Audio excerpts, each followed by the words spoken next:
Alrighty, you guys, what is going on? Back for another video. It's been a long time since I've been able to make one of these because it's just been pure winter. So I do want to go through the yard now, taking a look at everything. I do have a chair out there, but we'll ignore that for now. It's been about, 60 days almost since I've filmed an update on the yard here. And so I just want to kind of go through and, talk about the yard here and what everything's looking like. You see a lot of leaves lost on all the plants that were there before. And so we just want to go through this. So let's start here. Let's start right here. These have just kind of been the same, just lost all their leaves, and there's not much snow on the ground. There hasn't been all year. So here's the first one. You can see this one actually was that one that got hit pretty hard with the hail, and you can see now on the ends there's still some leaves that didn't fall off, and especially with this one, you see tons of leaves still. These don't like to lose their leaves until usually later in the season when the snow comes and hits them all off, but we just haven't had any snow this year. And over here, this one, which is kind of just in a half state right now, I'm gonna just actually I'm gonna leave it alone this year and not even touch it, and I'll just cut these two back and we'll just see what that one does. This here big huge chunk of ice, all this water goes into this ditch and freezes. That shows you how much melting has been happening here this year. Pretty crazy. So anyway, here's that windmill fountain, or windmill planter area. See 3 plants there, pretty nice. All right. And I gotta clean up the dog poop, but right over here, this juniper is gonna be one of the ones in April when I do this pruning that I cut back. It's gotten huge and it gets bigger quicker than you'd think. There must be spiders or something in there. I don't know what that is. I wish this phone camera would just start working better. I don't know what's wrong with it, but anyway, right here, yeah, kind of not liking that. So we're gonna get this cut back come probably April, the end of April, when we do this pruning usually. See, it looks amazing though. It's an amazing plant. There's some grass attacking it from underneath, but it's so dense that it really won't matter. When I did the original pruning on this before I had this channel, it was so crowded because none of us did any work around here. And I actually sheared off all the edge of the plant, but it did recover. So it all looks perfect now. So there's that juniper right there. Amazing looking. And if I let it go another season, it would be much bigger. And I do actually have some berries growing. I don't want to reach my hand in there because of what I just seen, but I do have a good deal of berries growing inside the plant. I can find one. There's just a couple rare ones, but yeah, right there. I can't really find it in there. Let's see, it's right in there. Dark, yeah. See that blue thing right there? It's juniper berry. So there is a couple actually starting to produce because it's matured enough. But I don't want to let them get to the point where they're producing those all like crazy again, because that means they're overgrown. This thing to a point was coming over this far onto the grass with dense leaves. So I mean it was way too big. So we're gonna get that controlled again, but I love how it looks right now. These surprised me very well this year. They grew great, and I actually thought they died, but they just have a really weird way of looking dead until they're out of dormancy. I scratched, did a bark test, everything was completely dead. But sure enough, I cut it all back and it grew just fine again. So here's this one. Really nice looking actually right now. They're a little more stressed than they used to be. They're old plants. I could probably use a cutback when I'm scared because that one didn't turn out too well when I did that. So we're just gonna kind of let them do what they want. Don't fix what ain't broke. I mean, but they are growing right now. Look at that. And then here we have these red twig ivory halo dogwoods. Look at these. They look amazing at this time of the year, especially because I just bit the bullet and cut them all the way back from the ground last year. So it makes them look really nice. I hope these stems survive this year. I know a lot of them, like this one here, looks dried out already. A lot of these stems last year dried out by the time summer came. You can see this got some weird growth. This one's like curved over because of that August hailstorm. So that's why it looks kind of scarred. But I'm thinking it's healed from that because it grew the rest of the season. So we'll just see how they start blooming. I think I'm gonna aim to leave these alone, cutting out, any of these dead ones down to the last remaining leader. But I do like the red color that they give, especially near this fountain during the winter time. When you let them stems get too big, they start to turn green all year. and they don't really show that red as much. And then we got this one here. So this is the other ivory halo dogwood. It's bigger, much bigger. It grew all this last year. Obviously got really nice red stems. You can see at the bottom there is where that green comes into play. See down there, that green, that's all just actually active growth. You'll notice in the spring when this thing starts to leaf out, it all turns green. The red is the dormancy color, and when the spring wakes up, that green actually shoots up through. Kind of interesting. It's sucking the nutrients back into the root system. Kind of interesting. That's why I really like these plants. All these plants do that. These daylilies, when the scapes come up, and then in the fall, you'll notice they just kind of lose their color all the way down. The plant's actually taking the nutrients and putting it into its roots for storage for the wintertime. Really interesting there. This one here, something happened in the end of it, and that's why it's kind of stunted on the end, but still, regardless, it's got growth, and in the summertime, it looked quite well. At least a little awkward now, but I'm sure it'll stabilize. Give it a shear on the top, and I'm sure it'll look nice this summer. Looked really nice last summer. These two did great.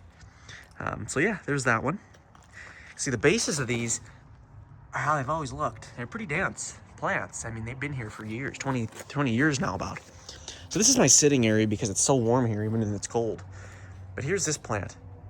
This is gonna be the Mughal pine. Yeah, just beautiful plant here. It's actually been doing great. I cut it back way too hard a while ago because I was cleaning the area up before I knew I shouldn't have done that on that plant. I'm gonna get this chair out of here. And it came back. It just came back better than it did. You can see the old cut marks were around here, and you can see how much it's covered in those. You don't even see it anymore, and the plant's looking great. So these aren't getting touched again. I'm just gonna let these grow, especially this one, because the goal was this here would come back and fill in the area, but it doesn't seem to be doing that very much. It did produce some new growth, but just out of this little area. But I'm just gonna leave it alone and just see what it does this summer. I'm just gonna leave it alone and hope it keeps growing. I didn't mind just a little bit. It actually flowered. It actually did have some yellow flowers. So that was kind of cool. And you can refer back to that video too. Really small yellow flowers, which was interesting. Usually they don't do that unless they're mature, but it did. So, and here's the other Mughal pine. This one here is just really dense. Looks really great. And you can see underneath the ground on it. So that makes that one look really nice. And altogether, the area here looks really good. I did have a couple new driftwoods too that I picked up a couple weeks ago when I went out to Delmo Lake and loaded some in the Buick. So this one's pretty cool. Look at that. I really like that. Driftwood by the fountain. Adds a really nice appearance. I think it looks really nice. I just have it stood up with one of them like sticks and a bungee. So it's a really nice one for the area from all directions. You can see that blue a little bit, but I'm not too professional. So anyway, there's that area. And over here, you can see we do have, these didn't grow as much as that one. That one grows much more vigorously all the time. But these still did put on a lot of growth. They look pretty spindly now. You can see these have some sticking out growths out of the side over here. And in the back, they've got some that are doing the same. So giving these a nice round and a nice cleanup is gonna look really great. So you can see, I'm just gonna walk around all these, not explain every single one. Except, ooh, I thought that was a dog. Except every single one of these, this one I had to cut back because there was just too much brown. So it's no longer to the ground, but I kind of like how it looks, actually. Same with the one in the front. They always got too close to the ground. So I did just, when I cut them back, I sat out here for a couple hours and removed all the dead out of the bases of them. And they look really nice. Now when I round this, I'm gonna take that shoot off there too, and just make it rounded on the bottom. But you see, they look great. This one here, huge dead was on the side. I've probably got coverage on that on the channel here. And when someone goes and tells you that will never come back once you cut into the dead on a juniper, that can be true, but it depends on the extent. For this juniper here, I did it pretty harshly, and there was a massive amount of brown on the front. I didn't even realize till I was done because it was just so overgrown. The key goal with these is don't let them get any bigger than they are now. That's that's when you want to prune them again. Before I started doing the work around here, they'd get a lot bigger than that. I'm talking out halfway on the pavement. And so anyway, I just took the hedge pruner and sheared it all off. And it left a big brown there. And for about 2 years, it didn't look most best on the end. But now, you don't even notice anything happened. So they can recover. There is dormant buds in there. They just are a lot less forgiving than, say, your deciduous potentillas, your spireas, your sedums, your ivory halo red twig dogwoods, everything like that.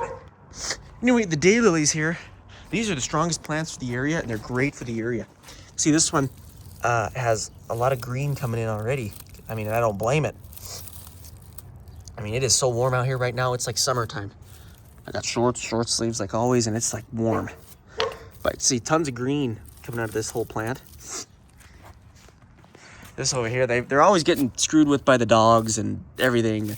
This one here has no green. It usually doesn't until early May. This one's always behind because it's just shaded out by the fountain here.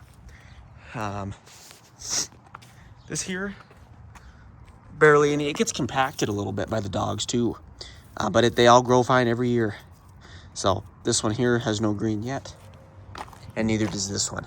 Just this one over here does, because he said they were getting exposed to some sun. But anyway, that's the area. You don't really see the daylilies right now. Just the junipers is really all you see in that area. Take a look at that. All right. This fountain needs to be sealed, so we got to work on getting some sealant for the base of the fountain and everything so that it doesn't continue to leak. Over here, this is an amazing area. I love this area.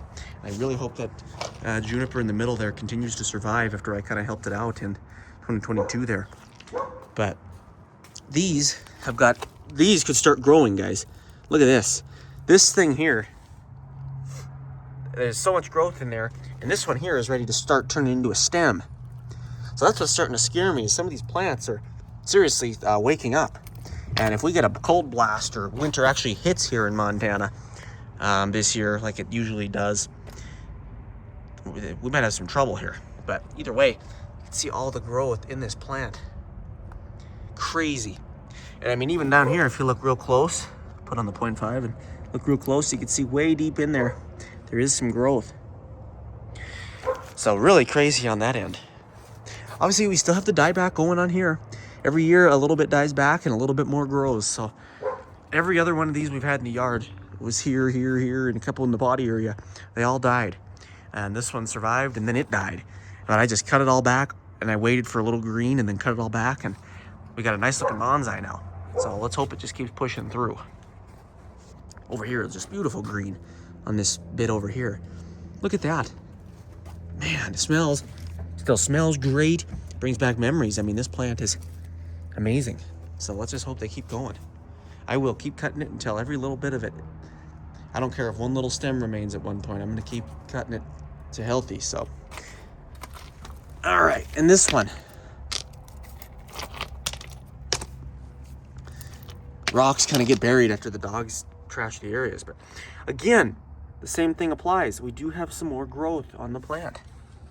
Let's see if we look down there. Everywhere throughout. Never really seen this. It's crazy. Really, really crazy. And then let's go to the front yard here. I see here is the dog destroyed area. Just destroyed. So, and it's probably going to stay like that until I don't know. It sucks. It really does. But you can't change what happens sometimes with neighboring dogs. Even they have the same issue. We just have bigger dogs, so.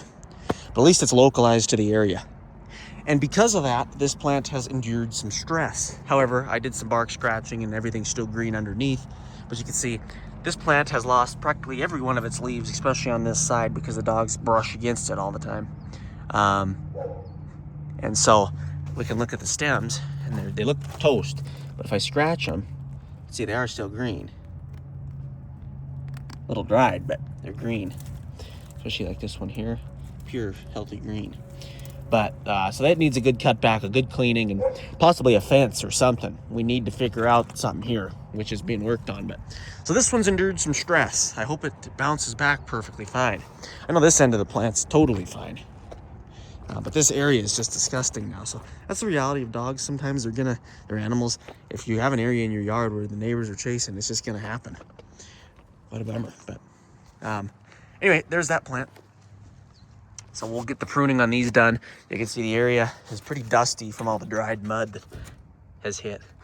And what I'll do is I'll get this sucker machine in, and it'll be able to suck everything out down to the roots again before growth starts. All those rocks will come out and everything like that, which has just littered the area and the plant. Get this area cleaned and boards or something placed over it, or, you know, just get it back to normal. So there's that one. Got another driftwood there, which has been there for years. And then this here, these have turned out great, just great. Once in a while the dogs will pee on them, so I usually take the hose out and spray it so it neutralizes it, but they have turned out really well. The tops were dead and they came back great this June. So yeah, really nice there on these plants. So there's a good look at that one all the way around and from the base. All right. And then this one here was doing horrible. The middle was rotted out and everything. And after I cut it back and cleaned it all up, it's never grown better. So do not be afraid to cut back your spireas, because they do need it and they will benefit from it. Look at that, just amazing. Hard to see everything on camera now because it's dead, but yeah, it looks amazing. And then this one, it does great too. It's always done great. It grows longer and more spread apart. The two end ones always have grown denser and closer together, each stem. But this year they've looked great after I did that pruning on them that I never regretted doing last April.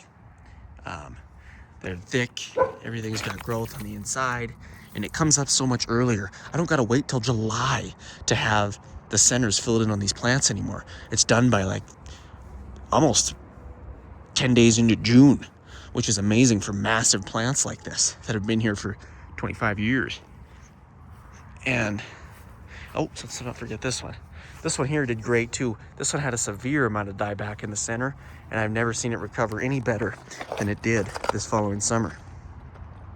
And this next summer, it's probably gonna do even better. Or this last summer and then this next summer. So yeah, that one looks really good, especially from front. And then this one here, it always holds most leaves. It gets the most cold during the day. So it just kind of keeps those leaves on it all season until the spring comes. But usually it doesn't have a chance to push them off because I cut it back. But yeah, this one's really dense.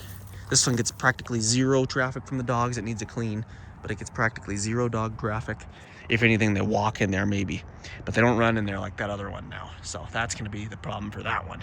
But this one here is practically in an undisturbed environment, and it gets a great amount of growth. All right, so there's those.